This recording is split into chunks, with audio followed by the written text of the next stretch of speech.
She promised to love my kids as her own.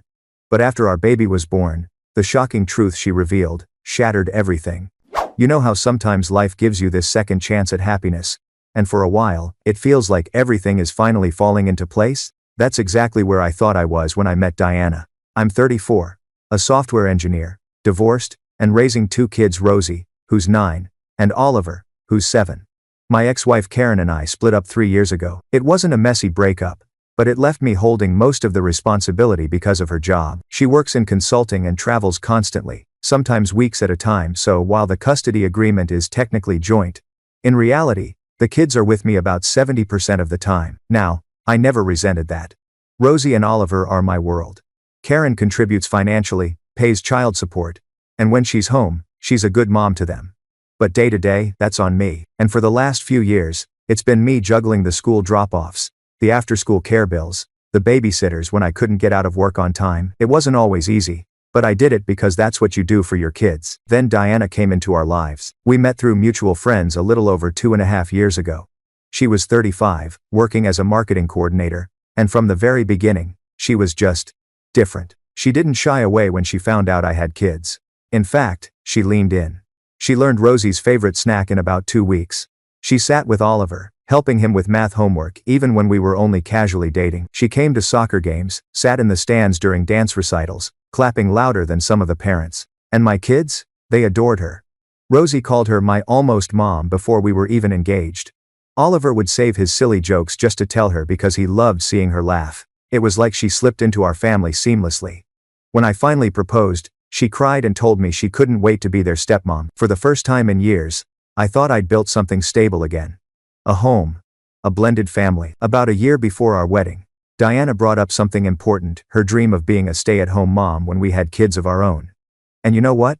I didn't hate the idea. My career paid well enough to keep us comfortable. But I had one condition. If she wanted to stay home, it couldn't just be for our future baby. It had to include Rosie and Oliver too, and this wasn't me being selfish. It was math. At the time, I was paying around $1,800 a month for after-school care, summer camps, and babysitting to cover all the hours I couldn't be there. If Diana was going to stop working, the only way it made sense was if she took over that role. That was the deal. She didn't even hesitate. She smiled, nodded, and told me she wanted to care for all 3 kids, that it would be perfect because we could finally be together as one family. She even started researching homeschooling curriculums, talking about day trips, making family activity plans. She seemed genuinely thrilled, so I believed her. Fast forward 8 months. We're married. Diana is 6 months pregnant with our first child together. She quit her job 2 months ago to prepare for the baby and step fully into the stay-at-home role. I reworked my schedule so I could be more flexible. We built a budget carefully, down to the dollar, assuming we wouldn't need that expensive childcare anymore. And then, she dropped a bomb. One evening, she sat me down. She said she needed to set a firm boundary for her mental health and the baby's well-being. For the first year, she wanted to be a mother only to our newborn. Rosie and Oliver, she said, were too much. They'd overwhelm her. She couldn't bond with the baby properly if she had to juggle them, too. At first, I thought I misheard. I told her flat out that wasn't possible. Not financially. Not practically. Not emotionally. Our entire family plan had been built on her stepping into that role for all the kids. If she didn't, I'd have to rehire babysitters, reinstate after-school care, and we simply couldn't swing that with just my salary and a non-working spouse. But she doubled down. She told me this was non-negotiable. She suggested I ask Karen to take the kids more often, or that I should work from home and cover their care myself. And when I pushed back, reminding her that Karen's travel schedule hadn't changed, she said something that gutted me. She said Rosie and Oliver had their own mother, and that it wasn't her responsibility to raise Karen's children. Do you know what that feels like?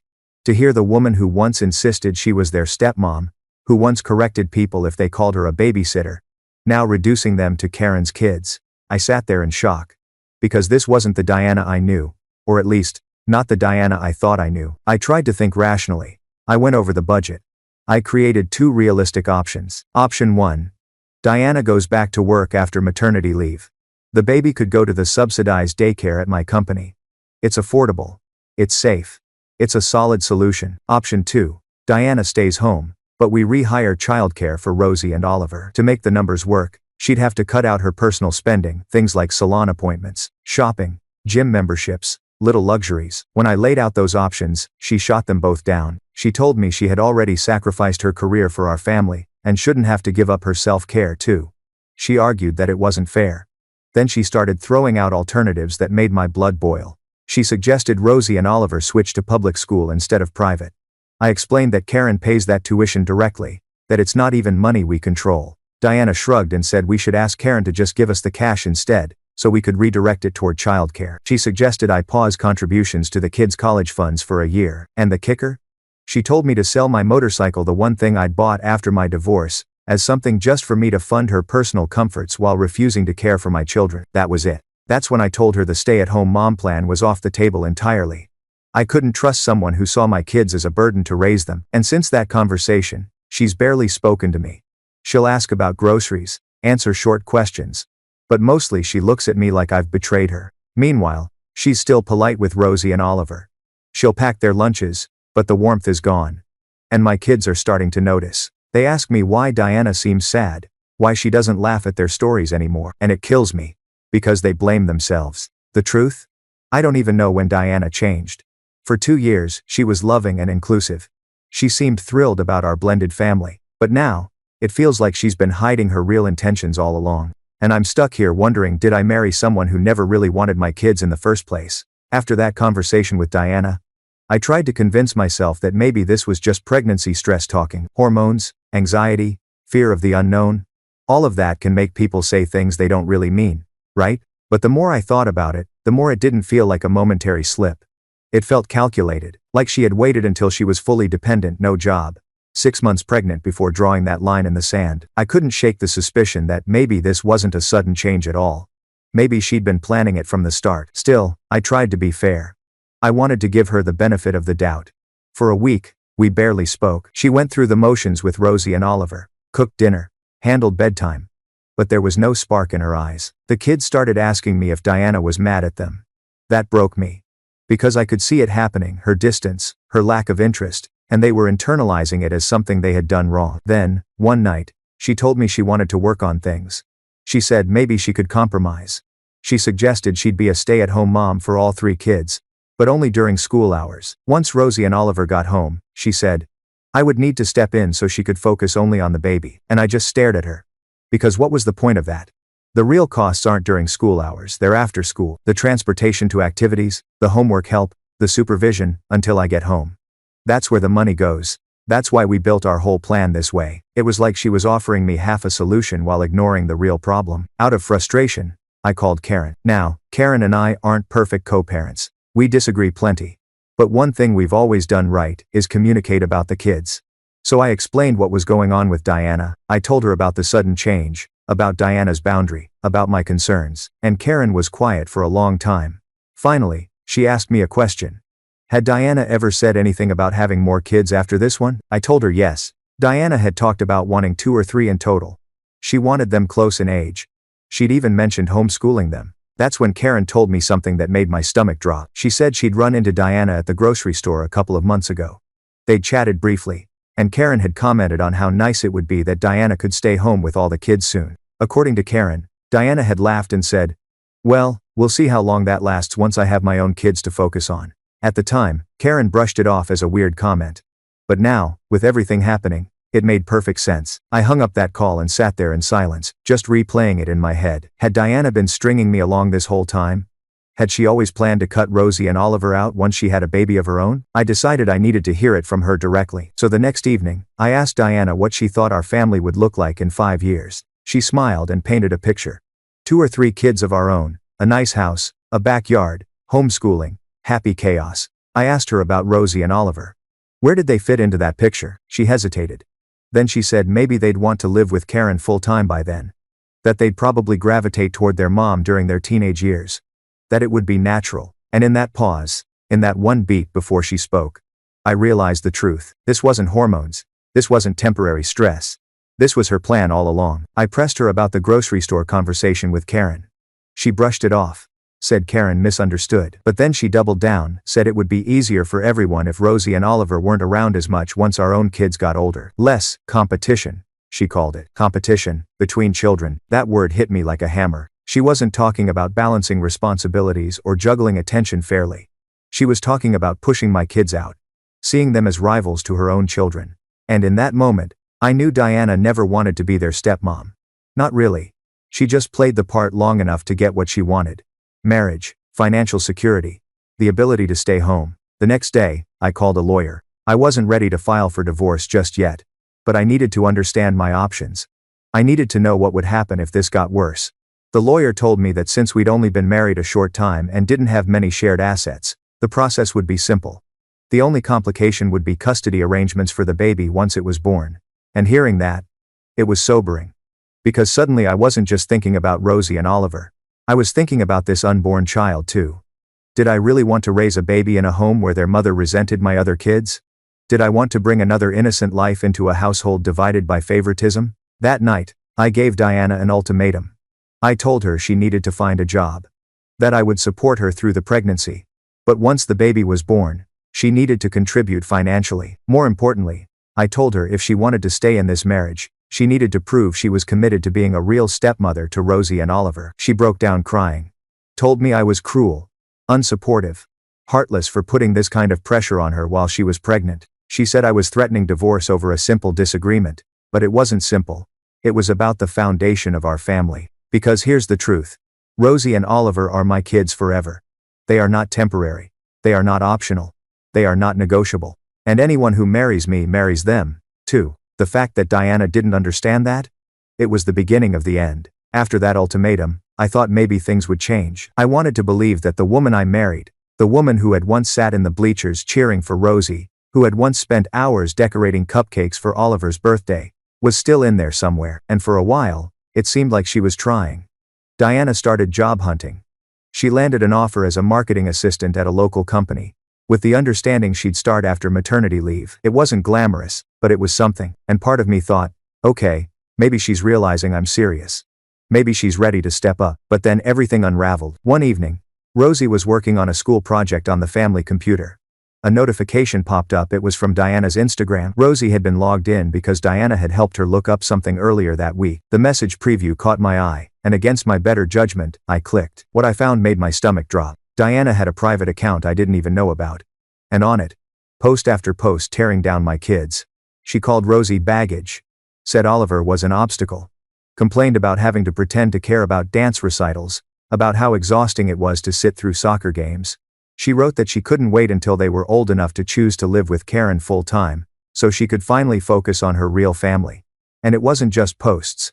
There were private messages to her friends, conversations where she admitted she wasn't really trying to be a stepmom, that her only job was to keep them safe and fed until they moved out.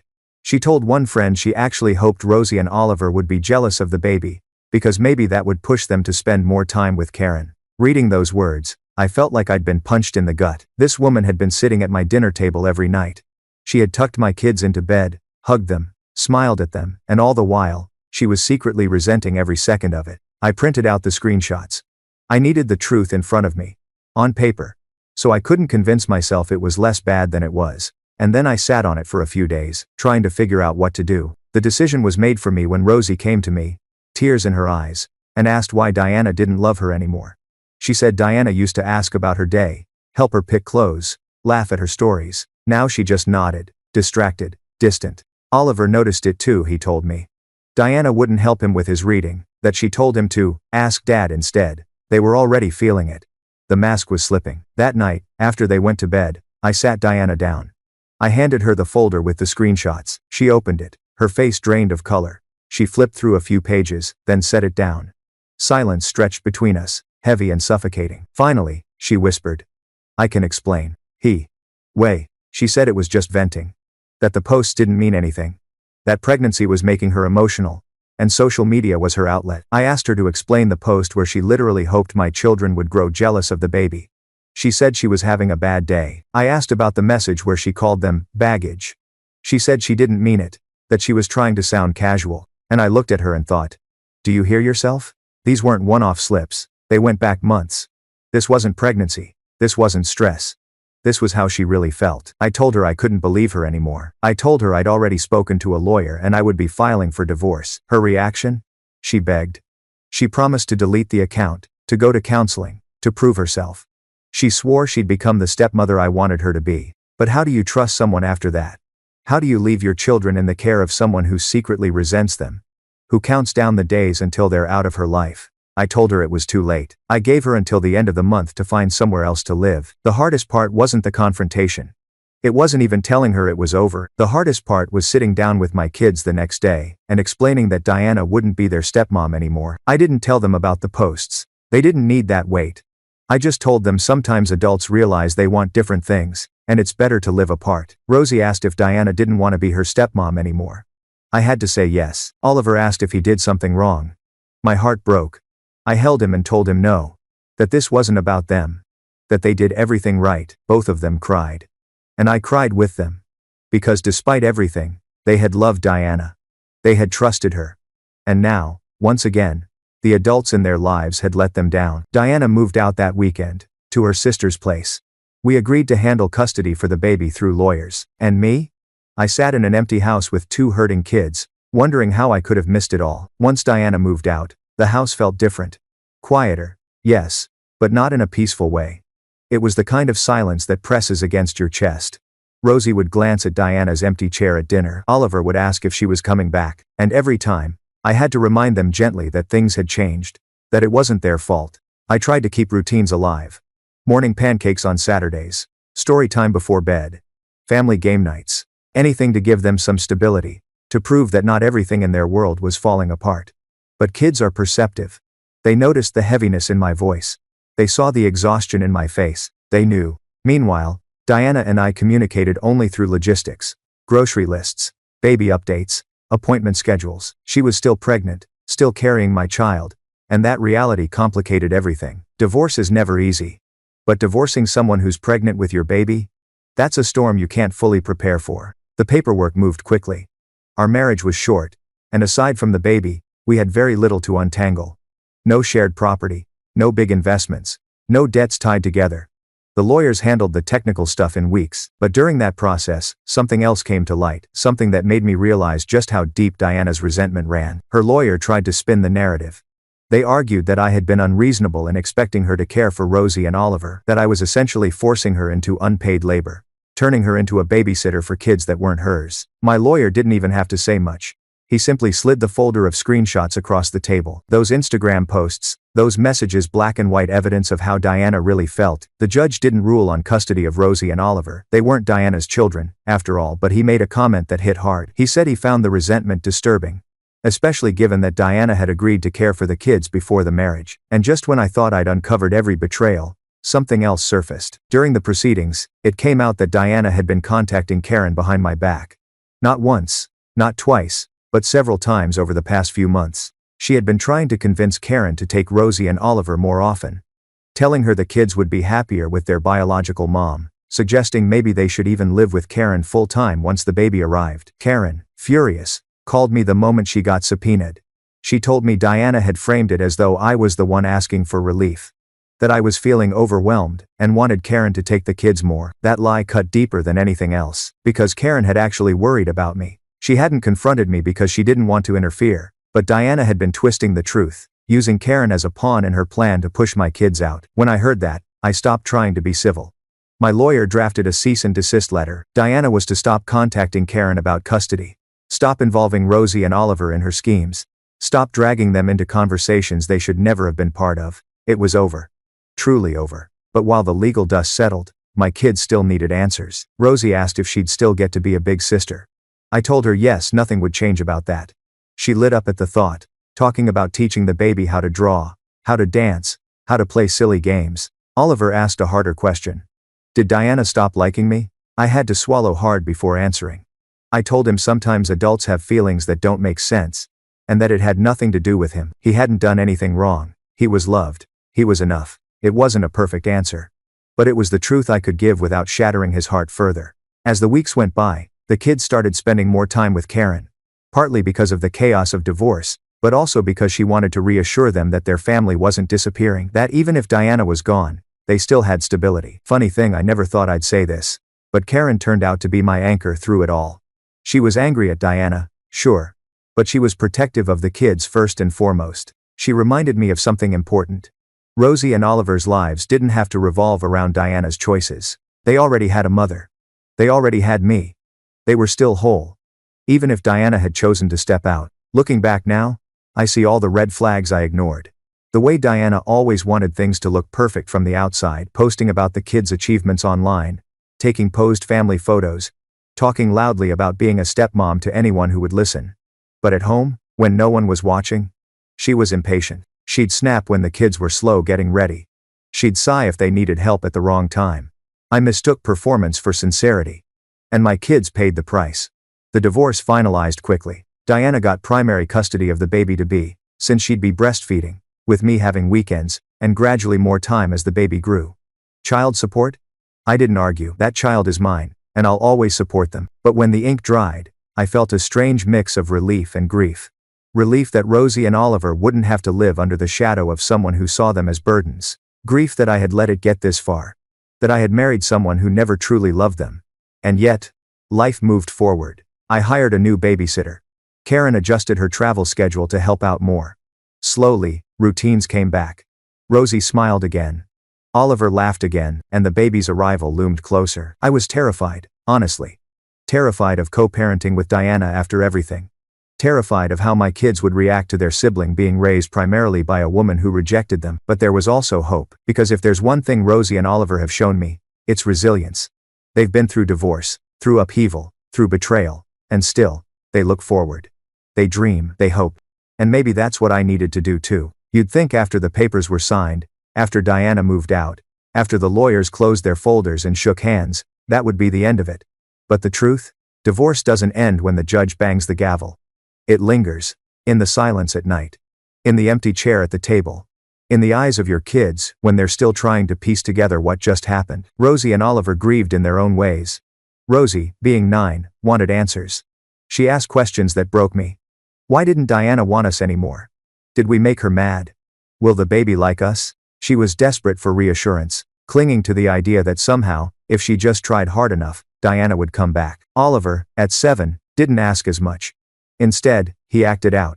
Little things, refusing to do homework, getting upset over minor things, sulking in his room when he usually wanted to play. He didn't know how to put his feelings into words, so he carried them in his small shoulders. I had to remind myself. They weren't losing just a stepmom. They were losing stability. They had opened their hearts to Diana, trusted her, loved her, and now she was gone. Adults talk about divorce in terms of paperwork and property and custody schedules. But for kids? Divorce is losing part of their daily life. I tried to keep their world steady. I cooked their favorite meals, even when I was exhausted. I set up movie nights with popcorn. I made time to sit with Rosie while she drew or to read Oliver his favorite stories. I wanted them to know that while Diana's love was conditional, mine never would be. But I was hurting too. Because here's the thing about betrayal. It doesn't just wound you, it makes you question your judgment. I kept asking myself, how did I not see it? How could I let this woman into my kids' lives if she never truly loved them? I was supposed to protect them, and instead, I exposed them to someone who saw them as baggage. It was guilt, layered on top of grief. And then, in the middle of all this, the baby's due date crept closer. I started preparing the nursery in my house for my visitation days. Rosie and Oliver helped painting the walls, choosing little stuffed animals, arguing playfully about which books should go on the shelf. Watching them, my heart ached. They were so eager, so innocent, already embracing their sibling with more love than Diana had ever shown them. And in that moment, I realized something. Maybe Diana's love was conditional, but my kids wasn't. They loved without keeping score, without resentment, without competition. They were teaching me something. Meanwhile, Diana and I only communicated through lawyers or brief clipped texts. She sent me updates about doctor visits, about the baby's health, but it always felt transactional, like she was checking a box. I thought I'd reached the peak of the pain until Karen told me something else. She admitted she'd always had doubts about Diana. Not because of anything obvious, but because she felt Diana was performing. She said it never seemed genuine. The way Diana interacted with the kids in public versus at home. She told me she hadn't said anything before because she didn't want to create conflict. But she'd always sensed something was off. Hearing that stung. Because I realized she was right. I had seen those same little cracks and brushed them aside. I had wanted so badly to believe we were building a family, that I ignored the warning signs. The truth is, I didn't fail because Diana deceived me. I failed because I deceived myself. That's a hard pill to swallow. But here's what I learned. Trust isn't just about believing someone else. It's about being honest with yourself too. If something feels off, if something doesn't align, you can't just ignore it because the alternative is uncomfortable. In the weeks after the divorce, I started journaling again. Writing about my fears, my mistakes, my hopes for the kids. It helped me untangle the knot in my chest. And slowly, clarity came. Rosie and Oliver didn't need a perfect family. They didn't need a mother figure who checked all the boxes. They needed honesty. They needed stability. They needed me to show up, even if I stumbled. And as for Diana, I had to let go of the idea that I could fix her. That if I just gave her enough time, enough patience, she'd come around. Some people aren't meant to be in your story forever. Some are lessons, not lifelong partners. The lesson she left me with was clear. Never let anyone into your life who doesn't truly love your children. Because kids aren't temporary. They aren't baggage. They are the center of the story. And from that day forward, I promised myself I'd never let anyone make Rosie and Oliver feel like they were less than enough again. Life after Diana felt like standing in the middle of a storm that had already passed. The winds were gone, but the wreckage was everywhere. You don't really realize how much space someone takes up in your world until they're gone, and then, suddenly, the silence feels heavier than the noise ever did. For Rosie and Oliver, the silence was confusing. They'd ask about Diana in small, careful ways. Rosie once asked if Diana would come to her next dance recital. Oliver asked if Diana would be there for his birthday party. And every time, I had to find a gentle way to say no. I could see the disappointment flicker across their faces. They wanted to believe she still cared. Kids want to hold on to love, even when it's broken. So I reminded them of the constants. That I'd be there. That Karen would be there when she could. That their family was still whole, even if it looked different now. And in the middle of trying to heal them, I was trying to heal myself. Because it wasn't just about the divorce. It was about the trust I'd placed in Diana. The trust I'd asked my kids to place in her too.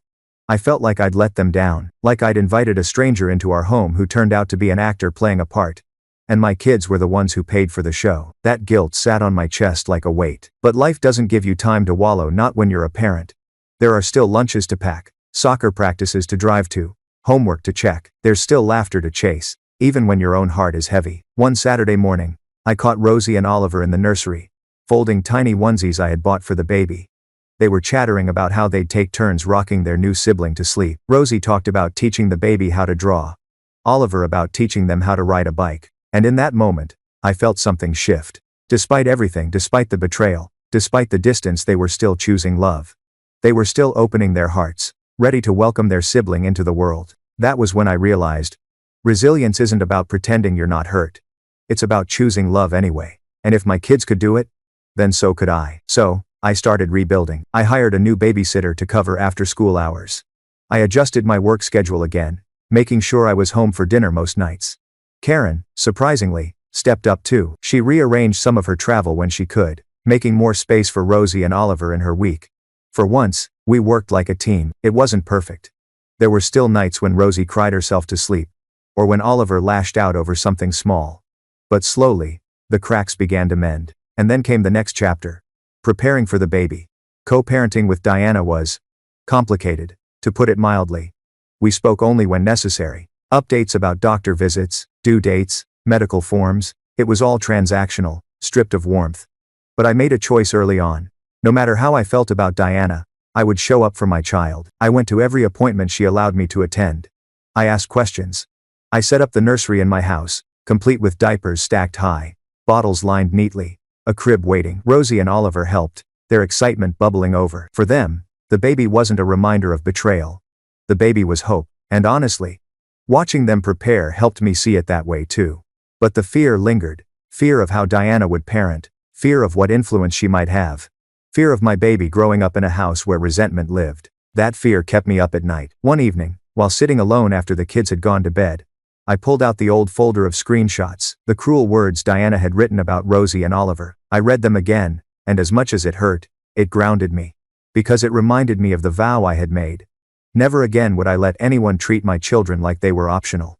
And now, with this baby coming, that vow had to stretch. It wasn't just Rosie and Oliver anymore. This new life deserved the same promise. To grow up knowing they were wanted. Loved. Enough. So I kept moving forward, even when it was hard. There's a saying I came across once. Sometimes the hardest part of protecting your kids is admitting when you've made a mistake. I had made one. A big one, but I couldn't change the past. All I could do was own it, learn from it, and move forward with stronger boundaries, clearer eyes, and a heart that put my kids first. Always, and that became my compass. By the time the baby's due date was only weeks away, I felt like I was living in two worlds at once. In one world, I was still a dad to Rosie and Oliver. Our routines, our laughter, our messy dinners together, they grounded me. They reminded me that even after betrayal, life doesn't stop. You keep moving. You keep showing up. But in the other world, I was preparing to co-parent with someone I no longer trusted. Someone who had once promised to love all my kids as her own, and then turned around and called them baggage. It was surreal. I remember one night, sitting in the nursery I had set up in my house. The walls were soft blue. Rosie and Oliver had helped me hang little animal prints on the wall. The crib stood ready, stuffed animals tucked neatly inside. On the dresser, I had folded stacks of baby clothes, organized by size. I sat there in the rocking chair, staring at it all, and I felt two emotions fighting inside me. Fear and hope. Fear, because I didn't know how this would work. Fear, because I couldn't control what happened in Diana's house. Fear, because I wondered what my baby would one day read or hear about their older siblings, and whether Diana's resentment would bleed into their childhood. But there was hope too. Hope, because Rosie and Oliver had already embraced the idea of being older siblings with open arms. Hope, because I knew I could give this child love no matter what. Hope, because even though the circumstances were broken, life was still giving me a chance to raise another little human. It was complicated, but it was real. When the divorce finalized, I felt a strange kind of freedom. Not joy, because who feels joy when a marriage ends? But relief. Relief that the decision was made. That I wasn't trapped in limbo anymore. The court had given Diana primary custody of the baby at first, since she'd be breastfeeding. My time would start with weekends, then expand as the baby grew. I agreed to child support without hesitation. That child was mine, and no matter how bitter things got between Diana and me, I would never abandon that responsibility. But the court proceedings had revealed something else, something I still couldn't shake. Diana's repeated attempts to convince Karen to take Rosie and Oliver full-time. The lies she told, framing it as if I was overwhelmed and wanted out. That betrayal haunted me.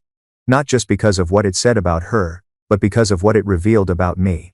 I had married someone who was actively working behind my back to cut me off from my own children. And for months, I hadn't even known. How do you come back from that? You don't. And that realization gave me a kind of clarity I hadn't had before. Rosie and Oliver kept me grounded. They were excited about the baby in ways that made me tear up sometimes. Rosie would sit with me and make lists of baby names, doodling little flowers and stars in the margins. Oliver kept asking when he'd be allowed to help feed the baby. Their hearts were wide open. They didn't see a half-sibling or a complicated family dynamic. They just saw someone new to love. And watching them, I realized this is the kind of family I wanted to build. Not perfect, not traditional, but rooted in love, resilience, and honesty. It wasn't about pretending everything was fine. It was about showing up anyway. Karen, to her credit, was more supportive than I expected. She admitted she had never really trusted Diana, that something about her always felt performative. But instead of saying, "I told you so," she focused on the kids.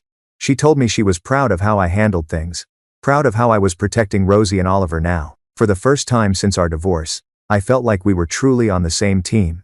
And that mattered more than I can put into words, because at the end of the day, Rosie and Oliver needed both of us.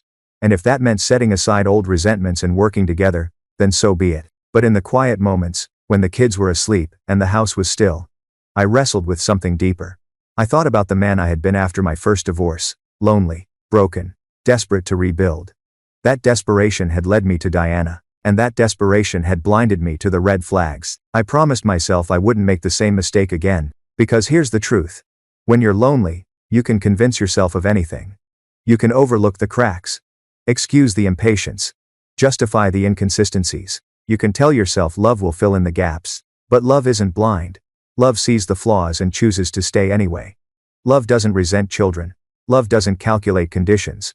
Love doesn't see family as competition. And Diana had never loved us the way I thought she did. That was a hard truth to swallow.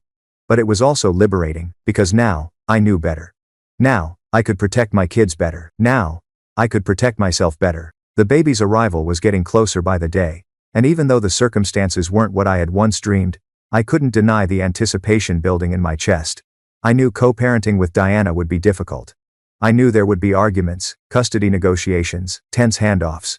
But I also knew that none of that mattered as much as the promise I had made to Rosie, to Oliver, and now to this new baby. The promise that they would always know they were wanted. That they were loved. That they were enough. No matter how complicated the adult world got, that truth would remain. And for the first time in months, sitting there in the quiet of the nursery, I felt something I hadn't felt in a long time. Peace. Not because everything was perfect, but because I knew, deep down, that no matter what happened next, my kids had me, and I would never let them down again. When the call came, it was the middle of the night. My phone buzzed on the nightstand, and when I saw Diana's name light up the screen, I knew.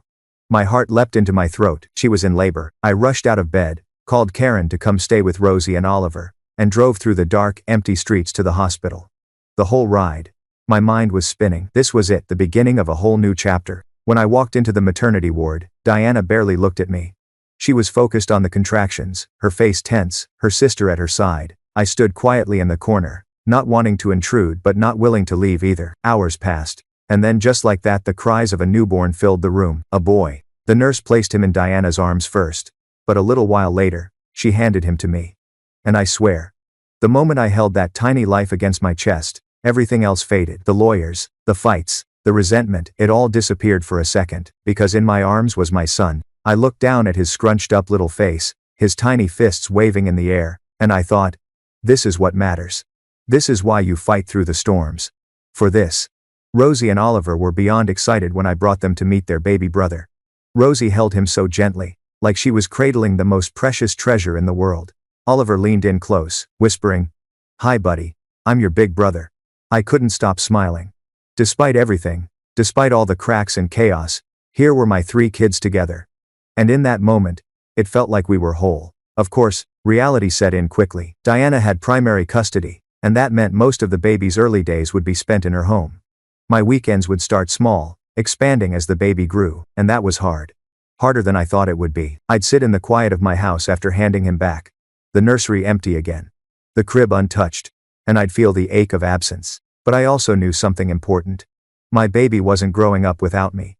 He might not be in my house every night, but he would always know I was there. Co-parenting with Diana was tense. The handoffs were stiff. The conversations clipped. But I kept reminding myself, this wasn't about her. This was about the baby. There were moments when I worried. Would she poison him against me? Would she feed him the same bitterness she carried toward Rosie and Oliver? I couldn't control her heart. But I could control mine. So I poured my energy into the time I did have. I held him close, sang to him softly, introduced him to his siblings. Rosie would read picture books aloud. Oliver would make silly faces to get him to giggle. In those moments, the house was full of light again. Karen surprised me during this period. She came to meet the baby, not out of obligation but out of genuine care. She told Rosie and Oliver they were amazing older siblings, and she told me she admired how I was handling things. It felt strange, my ex-wife and I, standing in the nursery, smiling down at a baby that wasn't hers, yet still part of her kid's world. But there was no bitterness in her eyes, just solidarity. She said something I'll never forget. Our kids are going to be okay. Because they've got you.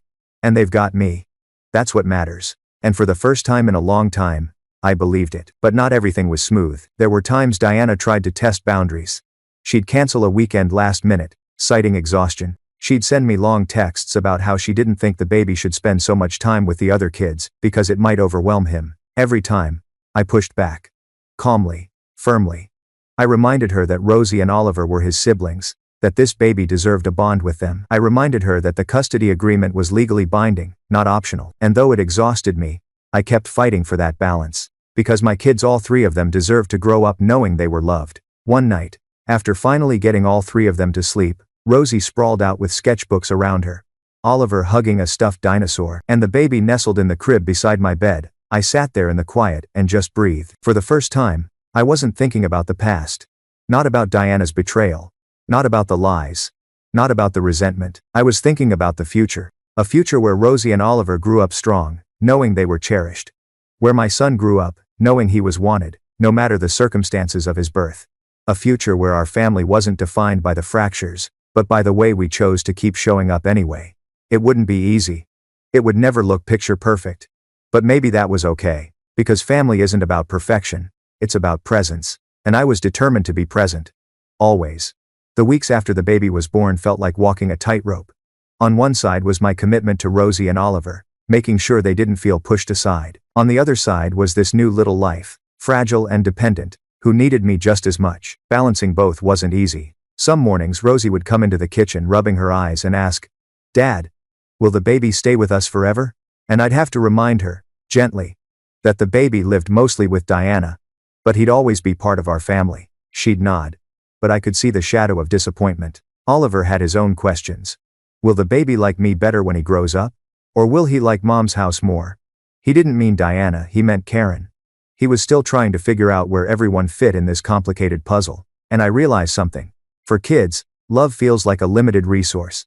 They worry that every new person might take away from what's already theirs. So I made it my mission to show them that wasn't true. Love doesn't shrink when you share it. It expands. At first, the handoffs with Diana were icy. She'd barely make eye contact. Sometimes, she'd send her sister instead of coming herself. There was always this wall. This unspoken tension, but I refused to let it spill over in front of the kids. When I picked up the baby, I smiled. I made the transition light, calm. Because he didn't deserve to inherit our bitterness. None of them did, and little by little, routines began to form. Friday nights became sibling night. Rosie would help me set up the crib in my room, Oliver would gather toys, and the baby would come into a house buzzing with excitement. They'd hover around him, competing for turns to hold the bottle, or singing lullabies in shaky voices. Saturday mornings were chaos, pancakes sizzling, cartoons blaring, the baby cooing in his little chair while Rosie tried to braid her hair, and Oliver begged me to take him to the park. It wasn't calm, it wasn't easy, but it was ours. And for a while, it was enough. Of course, challenges kept popping up. One weekend, Diana texted me out of nowhere. "I don't think it's healthy for the baby to spend so much time with your other kids. They're too young, too loud, it's overstimulating." I stared at the screen, fury boiling. Too young? Too loud? They were his siblings. I called her immediately. Kept my voice level, but firm. I told her the custody agreement wasn't up for debate, and that Rosie and Oliver had every right to be involved in their brother's life. She argued, but eventually backed down, and afterward, I sat there holding my phone, thinking about how this was going to be the rest of my life, constant battles, constant boundaries to defend. But then I looked over at the crib, at my baby sleeping peacefully, and I thought, he's worth it. They're all worth it. If I had to fight every day to protect their bonds, I would. Karen noticed the changes too. She told me one day, while picking up Rosie and Oliver, that she was proud of how the kids were adjusting. She said she'd expected more resentment from them, more jealousy, but instead, they seemed genuinely excited about their sibling. I told her it was because of them, the way they loved without holding back. And Karen smiled in that quiet way she does when she agrees but doesn't want to admit it out loud. There was something healing in those small moments. The way my ex-wife and I could stand together, united in protecting our kids. The way Rosie would beam when she made the baby laugh. The way Oliver would declare himself the best big brother in the world after handing me a fresh diaper.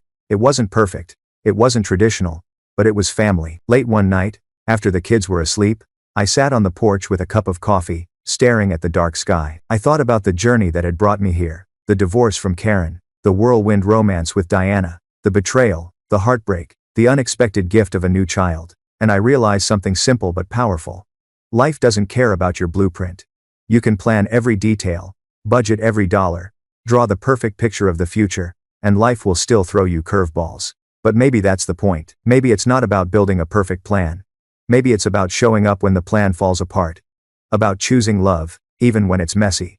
About protecting what matters most, even when it costs you. And as I sat there under the quiet night sky, I knew one thing for certain.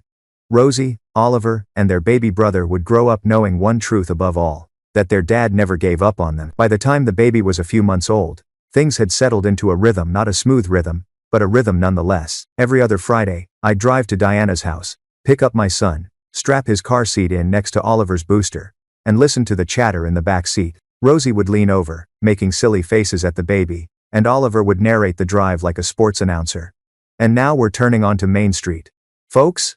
Baby is enjoying the view. Those little moments made the long custody battles and tense texts worth it. Because when I looked in the rearview mirror and saw all three of them, my kids, side by side, I felt a peace I hadn't felt in years. But peace didn't mean the challenges disappeared. Diana and I still clashed.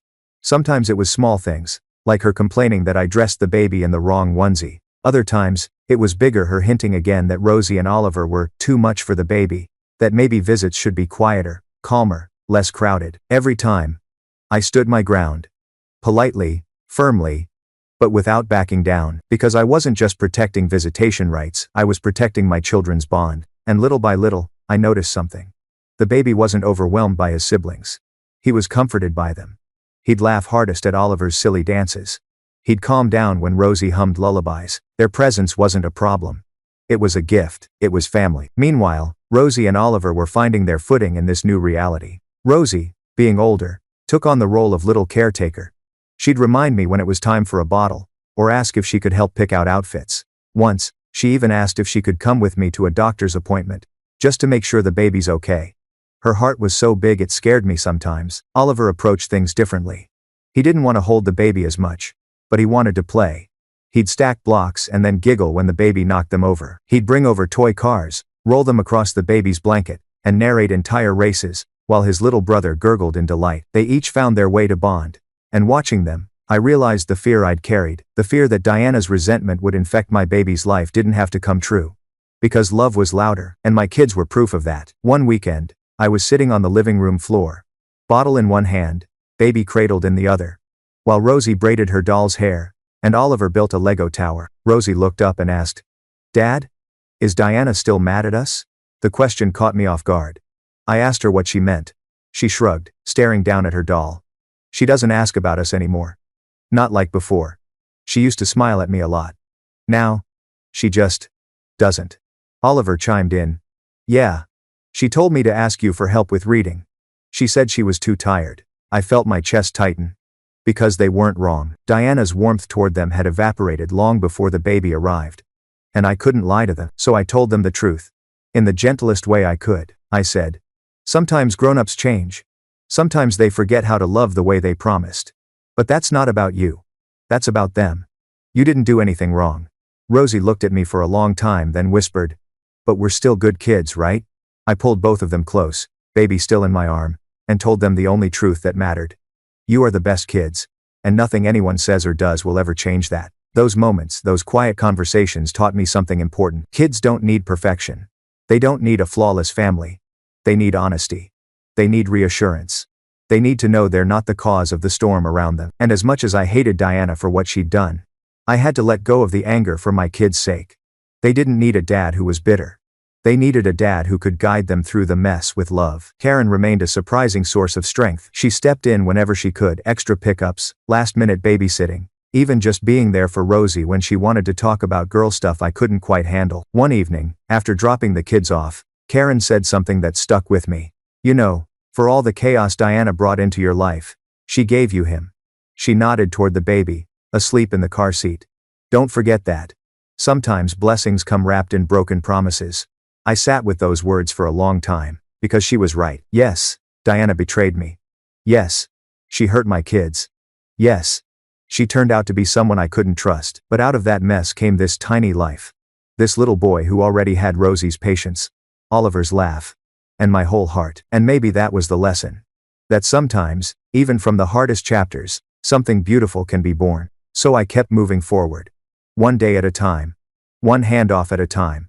One messy, love-filled weekend at a time. And slowly, I began to believe that our story wasn't defined by Diana's betrayal. It was defined by the way we chose to keep loving anyway. The months that followed felt like a constant test of patience. Every week, there was something new with Diana.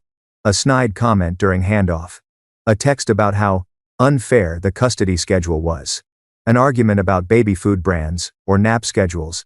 Or the fact that Rosie had too much influence when she helped feed her baby brother. At first, I let it get to me. Every word felt like a jab. Every disagreement felt like a fresh wound. But over time, I realized something. The fight wasn't really about the baby. It was about control. And I wasn't going to give her the satisfaction of seeing me rattled. So, I built walls. Not walls that kept me from my kids, but walls that protected my peace. When she sent a hostile text, I replied short and factual. When she tried to bait me into an argument during a handoff, I stayed calm and polite. When she complained about Rosie and Oliver, I shut it down immediately, but without raising my voice. It wasn't about winning. It was about showing my children and myself that love doesn't need to shout to prove it's strong. Meanwhile, Rosie and Oliver were thriving in their roles as older siblings. Rosie became the baby's little shadow. She'd sit next to the crib, humming while he drifted off. She'd write little notes and tape them to his dresser. "Your sister loves you, don't forget." Oliver, on the other hand, treated his baby brother like a teammate. He'd narrate silly adventures while stacking blocks, And here comes the baby, ready to knock down the Tower of Doom. The baby would giggle as the tower tumbled, and Oliver would cheer like they'd just won a championship. Watching them, I saw something Diana never understood. Love isn't divided between children. It multiplies. It grows bigger with every laugh, every hug, every late-night lullaby. And in those moments, I realized my kids were teaching me how to heal. One night, after putting the baby down, Rosie crawled into my lap with her sketchbook. She opened to a page where she'd drawn all of us, me, Rosie, Oliver, and the baby. We were standing under a big tree, smiling, holding hands. Diana wasn't in the picture. I asked her why. She shrugged. Because families can be different, right? This is ours. Her voice was so matter-of-fact, so steady, that it floored me. Kids adapt. They learn to let go faster than adults. Where I saw betrayal, Rosie saw possibility. Where I saw cracks, she saw a different kind of hole. And in that moment, I promised myself I'd follow her lead. Still, the weight of everything lingered. Late at night, when the house was quiet, I'd find myself staring at the ceiling, replaying it all. Diana's words. The screenshots. The betrayal. But instead of letting those memories poison me, I started reframing them. Yes, Diana lied. Yes, she treated my kids as expendable. Yes, she broke the promises she made. But her betrayal also gave me clarity. It showed me exactly what I would never accept again. It made me stronger, sharper, more protective of my kids than I'd ever been before. And most importantly, it gave me him, this little boy who gripped my finger with his tiny hand, who smiled when Rosie sang, who giggled when Oliver played peekaboo. If I had to walk through fire to hold him in my arms, I'd do it again. Karen noticed the difference too. One evening, after picking up the kids, she lingered at the door. She looked around the baby toys scattered across the living room, Rosie's drawings taped to the fridge, Oliver's Legos covering the rug, and she smiled. You know, she said softly, you're doing a good job. It wasn't dramatic. It wasn't over the top. But coming from her, the woman who had known me at my lowest, it meant everything. Because maybe I hadn't built the life I'd pictured. Maybe my family didn't look the way I thought it would. But I was doing the most important thing. Showing up, every day. For all three of them. And maybe, just maybe, that was enough. By the time the baby turned 6 months old, our lives had settled into what I can only describe as a new normal. Not the life I'd pictured when I stood at the altar with Diana. Not the picture-perfect blended family I thought we were building, but something different, something imperfect, yet still full of love. Weekends with all three kids had become the highlight of my life. Rosie would race me to the crib every morning, whispering, I get to say good morning first, Dad. Oliver would stumble in with his wild bed hair, carrying a toy he insisted the baby needed to play with that day. It was chaotic, yes. Breakfasts were loud. The baby cried often. Someone was always spilling juice or losing a shoe. But the house felt alive again, and I realized something important. Family isn't about who stays in the photo. It's about who shows up when the camera's off. Rosie and Oliver showed up. Karen showed up. Even I, broken and exhausted as I was, showed up. And that was enough to build something real. Diana, meanwhile, kept her distance outside of the required handoffs. Sometimes she'd send texts about schedules. Sometimes she'd vent through her lawyer about minor disagreements. But the warmth, the connection gone. And maybe that was for the best. Because every time I looked at my son, I thought, you're not a mistake. You're not a symbol of betrayal. You're a gift.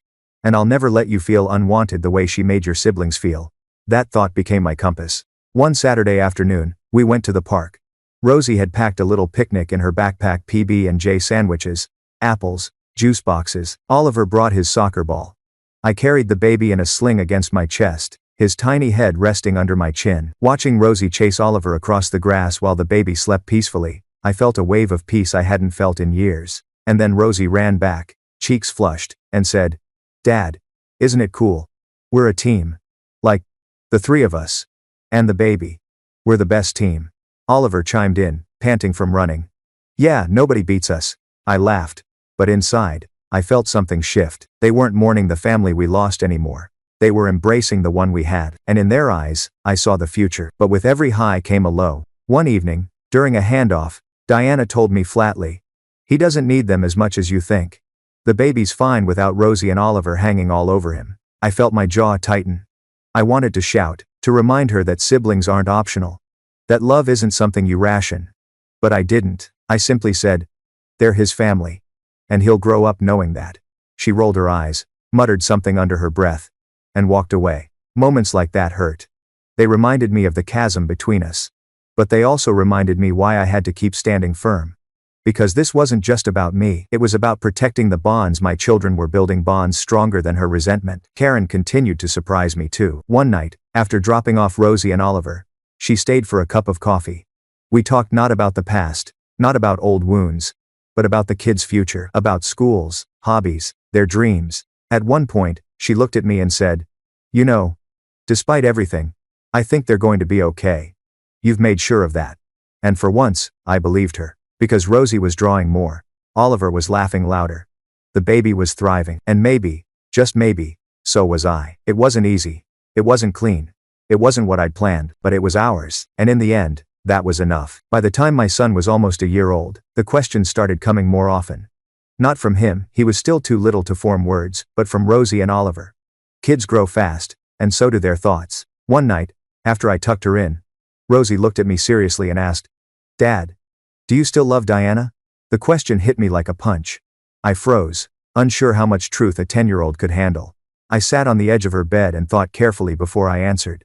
"I don't love Diana anymore the way a husband loves a wife," I said slowly. "But I'll always care about her, because she's your brother's mom. And because she was part of our story for a while. And their which is the reckon by their way of rather." Rosie nodded, thoughtful. "So, people can stop loving each other?" "Yes," I told her. "Sometimes they do. But the love I have for you and Oliver and your brother that never goes away. That's the kind of love that lasts forever." She seemed satisfied with that answer. But I could see her turning it over in her mind as she drifted off to sleep. Oliver's questions were different. One afternoon, while we were building Legos together, he asked, "Dad, why didn't Diana want us?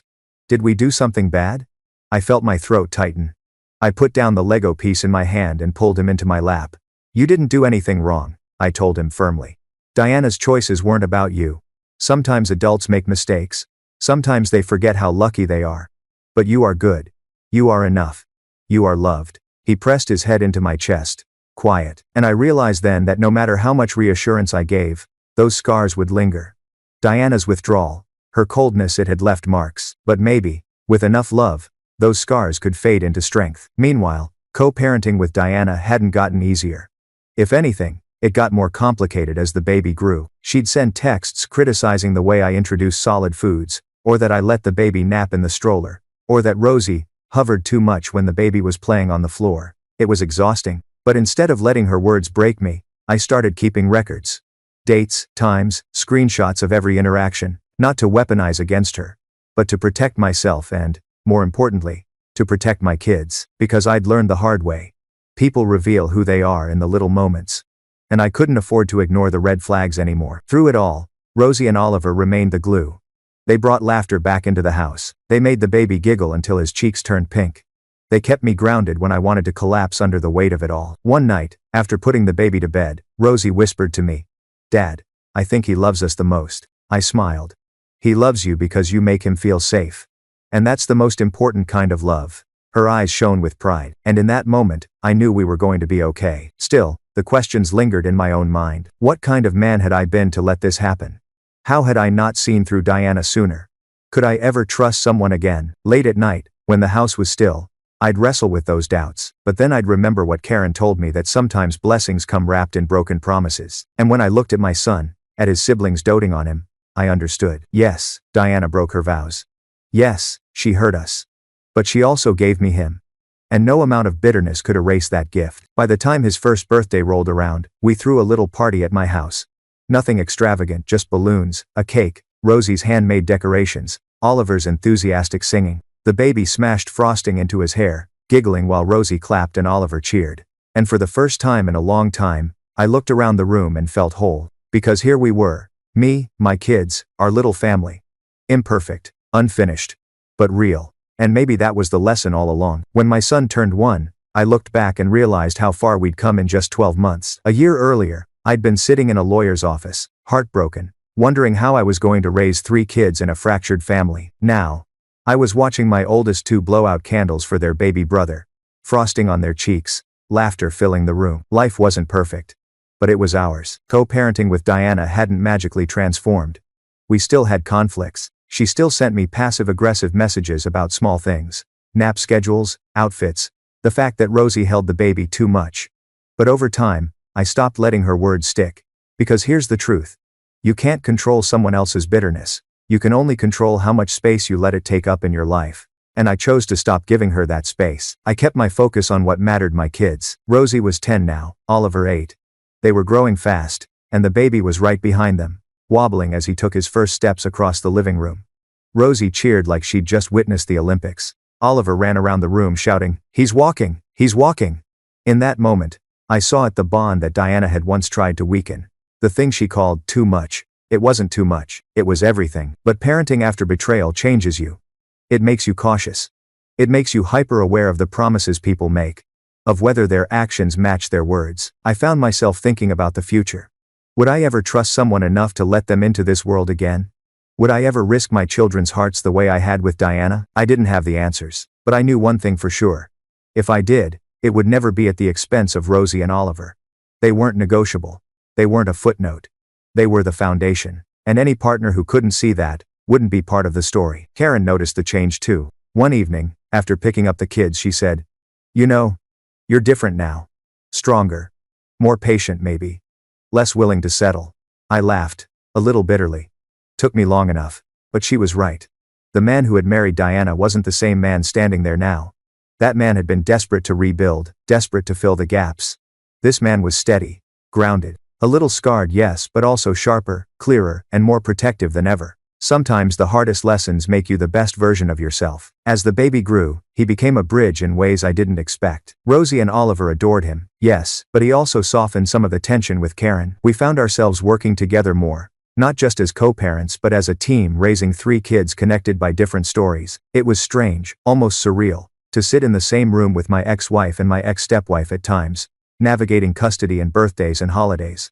But the kids didn't care about the adults' history. They just wanted to feel loved, and that was the reminder I needed. It's not about the labels. It's not about who sits where on the family tree. It's about the roots, the love that holds everything up. One night, as I tucked Rosie into bed, she whispered, "Dad, you know what I think? I think families are like puzzles. Sometimes pieces don't fit, but if you keep looking, you find the right ones." Her words hit me harder than anything a lawyer or judge had ever said, because she was right. Diana hadn't been the right piece. But that didn't mean the puzzle was broken. It just meant we needed to keep building with the pieces we had. And when I looked at Rosie, Oliver, and their baby brother, I realized maybe our puzzle was already complete. It's strange, looking back now. When I first met Diana, I thought she was the answer. I thought she'd bring stability, that she'd love Rosie and Oliver the way I did, that together we'd build something unshakable. Instead, she left scars. On me, on them. But she also gave me something I never expected: my son. And as much as her betrayal burned, I can't regret what came from it. Because when I look at him, wobbling across the living room with Oliver cheering him on, and Rosie clapping like a proud coach, I see more than just a child. I see resilience. I see love born from broken promises. I see proof that beauty can grow in the cracks. Rosie and Oliver are stronger now. They ask fewer questions about Diana. They don't carry the same sadness in their eyes anymore. They've found their footing. They've realized that family isn't about who leaves, it's about who stays. And I stay. Every day. Through the chaos, through the exhaustion, through the heartbreak. One evening, as we sat around the dinner table, Rosie looked at me and said, "Dad, I think we're happier now." Oliver nodded in agreement, his mouth full of macaroni. And in that moment, I felt something I hadn't felt in a long time. Peace. Not the fragile peace of pretending everything's fine, but the steady peace of knowing we'd made it through the storm together. Diana and I still share custody. We still clash. But my kids know where they stand. They know they're loved. They know they're safe. And that's what matters. I've stopped asking why Diana changed. I've stopped replaying the lies in my head. Because the truth is, some questions don't have satisfying answers. What I know is this: she showed me what I will never accept again. She showed me the cost of ignoring red flags. She showed me how fiercely I need to guard my kids' hearts. And for that lesson, as painful as it was, I'm oddly grateful. Sometimes, late at night, I think about the future. Will I ever open my heart again? Will I ever trust someone enough to let them into this family I've fought so hard to protect? Maybe. Maybe not. But if I do, it will be different this time. I won't settle for promises. I'll look for actions. I'll make sure the person doesn't just love me, they love Rosie, Oliver, and my son too. Because loving me means loving them. Anything less isn't love at all. So, here we are, 3 kids. 1 dad. A messy, complicated, imperfect family. But also 3 kids who laugh loud, who dream big, who know without a shadow of a doubt that they are wanted. And one dad who may have stumbled, who may have trusted the wrong person, but who never stopped fighting for them. That's our story. Not the story of betrayal. Not the story of a broken marriage. The story of love that survived anyway. And maybe, in the end, that's the only story that really matters.